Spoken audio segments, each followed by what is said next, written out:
We've had a few bowlers that's pulled up with a few niggles. Yeah, it was a bit of a concern for us if they were going to potentially bowl in the second innings, and thank goodness they could actually get through quite a few overs for us and bowl actually quite well on a wicket, which is assisting them quite nicely. So if we got them running at 60%, it's going to be awesome for us for tomorrow. With so much time left in the game, I knew that was ultimately my job to try and anchor the innings and try and put up quite a sustainable lead. We were in a fortunate position, which doesn't really happen in Test cricket. And I think it was important for someone to actually drive it home by actually spending some time at the crease. So we were fortunate with Faf playing a superb knock today, and with myself being able to extend our lead in quite a good way. But yeah, I think it's just coming down to trying to nail the basics of batting and just trying to be a little bit hungry out there. And I think a lot of discipline with regards to defence. Saying that, the wicket's not the easiest. Faf made it look quite easy, but yeah, I think that's just the nature of the cricket. Sometimes the guy has it on his side, and sometimes the one guy just has to bite the bullet for his team.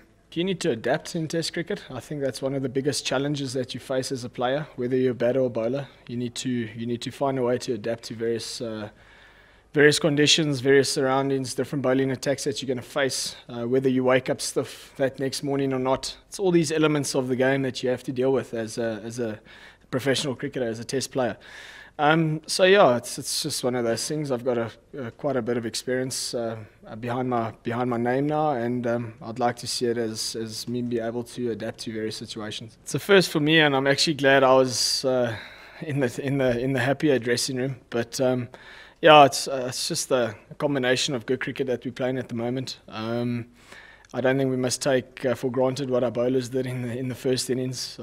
They bowled bloody well, I thought, and we were able to get a very good lead by what our batters did in the first innings as well. So yeah, it's a first for me to have that 600 mark go past, and I think it's just a combination of us playing good cricket and potentially maybe a bit of a wary Australian side, which they've been through quite a lot the last 2 weeks, and rightly so. They should be a little bit tired. I think that's something that we've been lacking the last few years. I think I've had 7 opening partners in 3-4 years.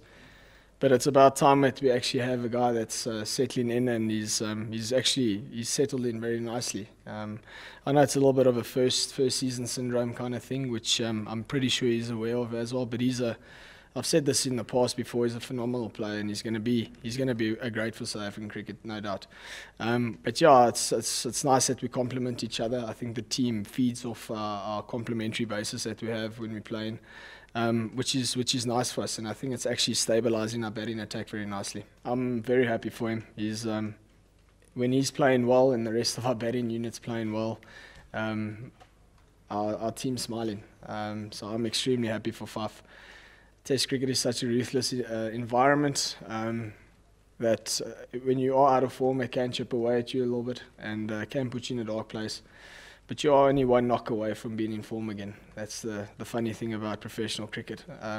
So yeah, he really showed a lot of toughness. He showed a lot of grit, and I think he's firstly foremost the happiest out of everyone in our change room. I'm pretty sure, but there's still a lot of other guys in our change rooms who's extremely happy for him.